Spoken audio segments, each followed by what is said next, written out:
Hello everyone and welcome to another Getting Stuff Painted, my bi-weekly update, give or take, on the miniatures I've been painting here for the games we cover on the channel. And I did say I wanted to do at least 2 more of these before the end of the year.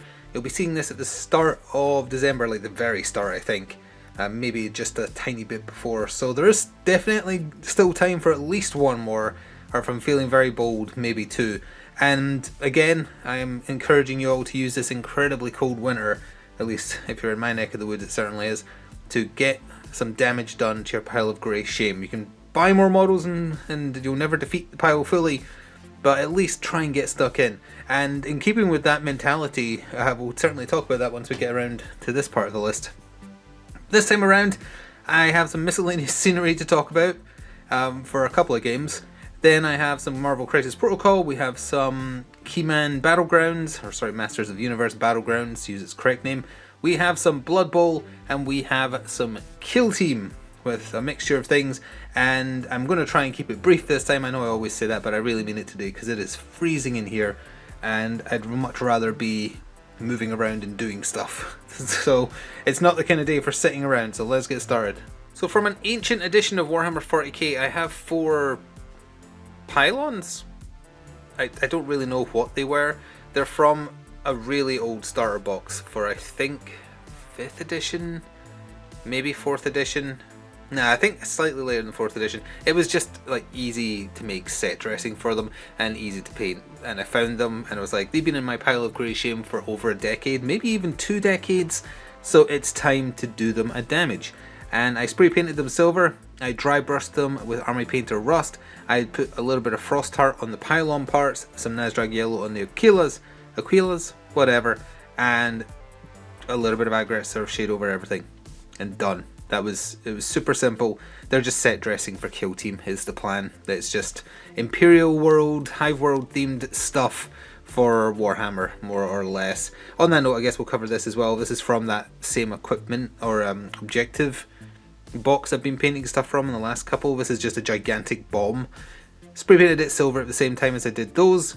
Militarum green for the green parts, Blood Angels red for the dynamite, or pipe bombs, I'm not really sure what they are, and some Nazdrag yellow for the skull there, and Aggressor Shade over everything. Super simple again, doesn't matter how complicated or simple it is, it's a damage done to the pile of grey shame that's been decades sitting waiting, or at least a decade. On that note, when I was cleaning up some stuff and condensing space for miniature games and such, that's the other good thing with getting through your pile of grey shame, you empty out the boxes they were in, and that gives you space. So I've been downsizing and minimising and such, and then I opened up the new starter box for Crisis Protocol, the Earth's Mightiest Heroes, that I painted all the heroes from, and I opened the box, and I had a moment where I just swore out loud, because I was like, oh, I forgot this came with a bunch of scenery, and I'd hidden it away in the box and conveniently forgotten. So it was like finding reinforcements for the pile of grey shame that are coming over the hill like Gandalf on the white horse. So I started doing some of that, just the easier parts.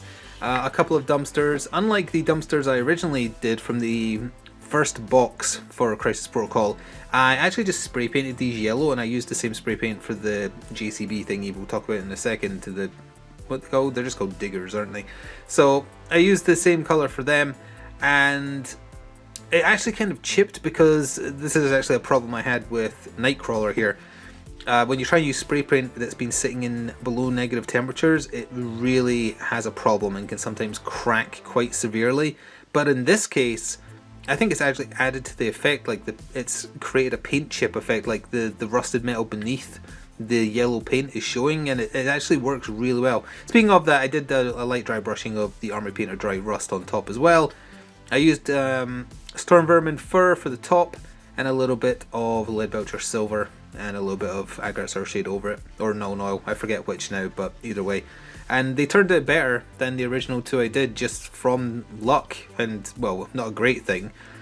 Try and not store your spray paints in rooms where the temperature goes below 0. Honestly, even just like close to that is still bad. It means I'm not going to be able to spray paint anything for a little bit now, until the temperatures warm up, which is annoying. I wish I'd done a bunch en masse. This, the Digger, or whatever it is, JCB, is something that I started assembling, and for the longest time on my PC that broke, I had sitting a page from the PDF because Atomic Mass Games shipped this with the incorrect assembly instructions, and that goes for the document they have on their website to this day. So someone corrected it and posted a version to Reddit or something, and I picked it up and was like, oh, thank goodness, I don't want to assemble that wrong. I'll keep this on my desktop so I remember. Well, the PC broke and got a new PC now, but I totally forgot. So here I was just assembling this, la da da da, and then, well, disaster struck when I realized, oh, that's not right at all. They've done the wrong instructions because they've done something backwards. And I'd already used super glue by that point. So this does not look as it should do. I've actually managed to conceal what I did wrong fairly well. I actually don't remember if it was this side that I put on wrong by following the instructions, again, just to be clear, or this side. But one of the sides is wrong, so there's a part missing. There's a second one in the box. I'm going to probably forget by the time I assemble that as well, because I didn't like painting this, so I'm in no rush to paint the other one. Spray painted it yellow, as I said, then I went over it loosely with lead belcher silver and the metal parts, which did not do well over the yellow spray paint. It ran a little dry, but I was annoyed at it by that point, so I just left it. Black paint for the tires and the roof of the cab, and I used black on the inside there to just try and hide that there's nothing on the inside. It would have been nice if it was hollow, but oh well. And non-oil as well, and a dry brushing of the rust, if I didn't mention that already. Size 3, it'll look good enough on the table, I think, but yeah, it annoyed me that I had the correction for the assembly instructions sitting for so long and I just forgot. So let's stick with Marvel Crisis Protocol. That was terrain for it, and here is one of the box that I've been working on. This is Nightcrawler. He came with Bishop, had him sitting for ages, prioritised other models over him because I really wanted to paint up Apocalypse. Let's zoom in a little bit because he's in an awkward pose, so the camera's going to struggle a little. And I haven't quite finished Bishop. He's on the table now. I'm about 60-70% done with him. He'll definitely be in the next one if you want me to talk about him. But for now we have Nightcrawler. Not too keen on how he turned out in terms of like his body. I think I did well with the Bamf. I didn't attach the word Bamf that you get given just because I didn't do it for Deadpool, so I ain't doing it for Nightcrawler. But he did suffer as a result of me spray painting him with a paint, or a spray paint rather, that had been in overly cold conditions, so it cracked in a lot of places. You can still kind of see it at the base of his back there, so I had to go over it, and in going over it, it lost detail and still some of the cracks shone through. So it didn't help. You can assemble him with or without swords, by the way. I opted for swords just because I always pictured him with at least one saber, but you can also, it isn't both or neither. You can do one, but either way, colors wise, for his like the darker parts of his suit, I started with, I think it was Ultramarines blue, and then I went over it with Black Templar very, very lightly. Then I wash over it with non-oil. The red parts are just Bal Red with the crimson wash that Citadel does over it. I hope this is in focus. His skin, which is just his face and tail, is Frostheart, and his eyes are just a dollop of yellow paint. I forget which, it's just yellow. Nasrag yellow for the hilts, and just the base coat with Apothecary, nope, Soul Blight contrast over it for the white. The Bamf effect is a mixture of Army Painter's pink, Luxian purple, Citadel contrast paint, and Magus purple, I think it was. The other purple they do that's fairly bright. Oh no, sorry, it was Volupus pink, that's the one. So Volupus pink, Luxian purple, and Army Painter's speed paint pink, which I used for Rumble Slam most recently, which was a while ago, but that is genuinely the most recent thing I used it on. Just kind of blended it while it was wet. Contrast paint does well when you do that kind of blending, I feel, and that turned out great even if Nightcrawler himself didn't, and it's a fun pose, it's very dynamic. So I will hopefully get him in a match soon enough, but for now, hopefully he was in focus for most of that. There he is. Oh, and sorry, for his hair I did just use black, but then I put blue Draken shade over the top to tint it slightly blue just to try and match the official paint job. Forgot about that part. But yeah, that is Nightcrawler done. So hot off the press for the He-Man game on the channel, I have Wave 1 models here. This one I literally finished 5 minutes ago, so I'm going to be a little bit careful. This is Priestess and Teela. I think she is just called Priestess. We're getting into the weeds of characters from He-Man. I remember the vague look of, but I don't really remember much about them because I was a very young child. So These are Wave 1 releases. They're not usable yet because they come with a new mechanic, which is like the ability to create force fields, which is impenetrable terrain, I think, for X number of turns. So they come with 3 portals that I'm going to need to paint up. I presume it's Priestess that makes those. I don't remember Tila being particularly shield focused, but could be misremembering. For her, the white parts are just the base coat with a wash over the top. I forgot to use Soulblight Grave, whatever it is, for that white contrast paint, so I just used Nuln Oil, which was a bit of a mistake. Leadbelcher Silver for her staff, Frostheart for the blue parts, Magmadroth Flame for the reddish orange parts of her costume, and that is about it really. Agros Dunes for the stone, and there is some weeds on there. I tried to pick out with Militarm green, but it didn't really. I should have used a brighter green, I think, but that's fine. And not much else to say about her. These models are much smaller than the kind I usually work with these days, so picking out the details is rough for me. But for Tila, she unfortunately broke a little bit when I was assembling her. That staff should keep going, but it snapped off, which is a shame. It's thin and it was a bit brittle, so it's gone. She is again also mostly the base coat of the Grey Seer. The gold is all Nazdrag yellow. That is Gryph-hound orange for her hair. I've just noticed that a spatter of orange hit the tiara a little bit, so I'm going to have to fix that. As I say, I literally just finished this, so there may be more errors than I'm comfortable with. And Guilliman Flesh for her skin tone, and a little bit of Basilicanum Grey for the rocks and pillars, Agros Dunes, and that's it. Simple as that. She was very quick, and as I say, it's a shame she broke a little bit, but what can you do? And it's, did I say Leadbelcher Silver for the blade of her sword? If not, I mean, that's the silver I use. It's the silver I always use. So she's done more or less. I'm going to correct that little bit of orange that's bled onto her tiara, but beyond that, she is done. So I'll try and prioritize getting those portals sorted so they can be in the next battle report for it. Many a moon ago, I started painting the Bogenhafen Barons for the new season of Blood Bowl. They were one of the teams that came in the second season box, and over the years, probably, it came out in what, 2020 or 2021, something like that. I've been painting the Bogenhafen Barons, and once I had enough to play sevens with them, I kind of just put them on the back burner, very occasionally painting one of the in total 14 or 13 or 14 you get in the box. And I was just looking at them. I had these were the ones I had left to assemble, and again, in keeping with my mantra for this holiday season of just getting stuff painted in my pile of grey shame, I assembled them and I was like, I'm finishing that team. I'm finally, however many years after the second season of Blood Bowl released, finishing one of the 2 teams you get in that box. So I don't have much to say about how I painted them because I've covered literally these models before. They are duplicates of other players I've already painted. It's the exact same pose and I copied the exact same colours.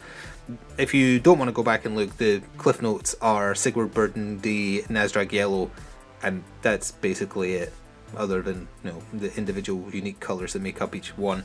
But just as a matter of note, I'm showing them off as complete. That is the entirety of the team finished, and that means I can go on to a different Blood Bowl team after however many years. I don't think I'm going to do the Black Orcs that came in the box. I'm not keen on the Black Orcs team, so it'll be something that'll be vastly different to the Bogenhafen Barons and not as simple as Orcs. I have a few choices. I've got a few unpainted teams. I do hope to bring Blood Bowl back to the channel at some point, most likely in the sevens format, even though that's not my preferred format, just because it's much easier to film. But I'll probably use a viewer verdict to decide on that fully. I'm not sure when. That may be a next year thing, because the end of the year is pretty packed with other stuff. But that is the team done. They have a great look. I struggle to really knuckle down and get like 14 miniatures painted. I like variety, but that is it. The Bogenhafen Barons are completely done. I should have taken a big team picture of them or something. I'll have to do that sometime. Last but not least, today we have the 4 glitchlings from the Gellerpox Infected, I believe they're called, for a kill team. A hard to find kill team, just as a matter of note, despite them being pretty awful in the new edition of Kill Team, as I've heard anyway. I've obviously not used them, but I wanted them because I love painting Nurgle stuff and I like the look of them, so I don't really care how effective they are on the table. That doesn't register as being particularly important to me. So these are essentially Nurglings, but the Gellerpox gimmick is they're kind of like they're a computer virus rather than just a virus. So it's like, what if I'm blanking on the word. What if a Nurgling, there we go, a Nurgling had like mechanical parts, and how would that be? And that's essentially what these are, and they're very fun. I scoured like mom and pop stores in the UK and found a copy of the Gallowpox Infected for a reasonable price, and by reasonable I mean just like the RRP of like £30, £33, which if you compare it to what people are trying to get for them on eBay is a heck of a good deal, let's put it that way. I'm going to have to zoom in a lot to see these, so let's just do them one by one. I made a lot of use of the Flesh Terror contrast paint. It's a very pale green, a pallid green, and also a Volupus Pink for all the goo. That is Aeldari Emerald for the bottle he's holding. Leadbelcher Silver for all the metal parts. The base is the AK Plague World texture concrete stuff, which I then also put Agrax Earthshade over to make it look especially nasty. And then that's just Bushy's, I forget whose brand, Army Painter again I think, but that's one. Then we have the one that's holding what I've chosen to believe is 2 human hearts, or at least viscera of some type. So I used Blood Angels Red, I believe, for that. They're all sticking their tongues out. Oh yeah, and he's teabagging a decapitated head.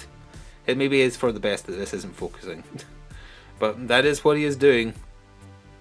And I kind of hit it accidentally with the bush there, but he is teabagging a head. So they're fun. They have fun with their victims. This one's got punk blue hair, which I appreciate, and a wooden sword. Like, it is absolutely a wooden sword and a peg leg that's made of wood, I think. Yeah, he's got a peg leg. Very fun. They've got so much character. That's what I love about the Nurgle stuff. I'm looking forward to painting the larger lads that come in this box, so you'll probably see some of those in the next update. Maybe not the largest lads that come in that box, because they're real large and I'll probably need to spray paint those, so that will be a problem. But this one's holding a broken femur, by the way, and it's conjoined. It's 2 of them conjoined together, and you can actually see like their spines coming together here. It's wonderful. Oh yeah, and Agrax Earthshade was the wash I put over them all, because Nurgle needs to be dirty looking, so that's why you use Agrax Earthshade. I used more Agrax Earthshade this week in all this stuff than I have non-oil, and that's rare, because usually it's all non-oil with occasional Earthshade. But either way, that concludes everything. Did I end up rambling again? Probably. I usually do. Either way, thank you very much for watching. I hope this has encouraged you to get some damage done to your pile of grey shame, whether it's an old model you picked up or something recent. Use this winter season, just sit next to a heater like I've been doing, and just get stuff painted. It will feel good to do some damage. Like, it feels like completing a quest in a video game when you fully finish something and then you take the box that you don't need anymore that they came in, like for the team box for Kill Team or Blood Bowl or whatever, or the box that Crisis Protocol characters came in, and you put it in the recycling. It's like, quest complete, I earned experience. It's very satisfying in a sad way. Anyway, if you want to show me what you've been painting, feel free to do so on Blue Sky, which is linked in the description box below, or you can swing by my Discord server. If you need a link to it, just come by when I'm streaming on Twitch or YouTube, and I will happily provide a link to you. And I'll be posting stuff that I paint on Blue Sky. I have been doing that, so if you want a sneak peek of things ahead of these videos, that is where to see them. Either way, enjoy the rest of your day, and I will see you in approximately 2 weeks, maybe even a bit sooner, for another one of these. Until then, ta-ta for now.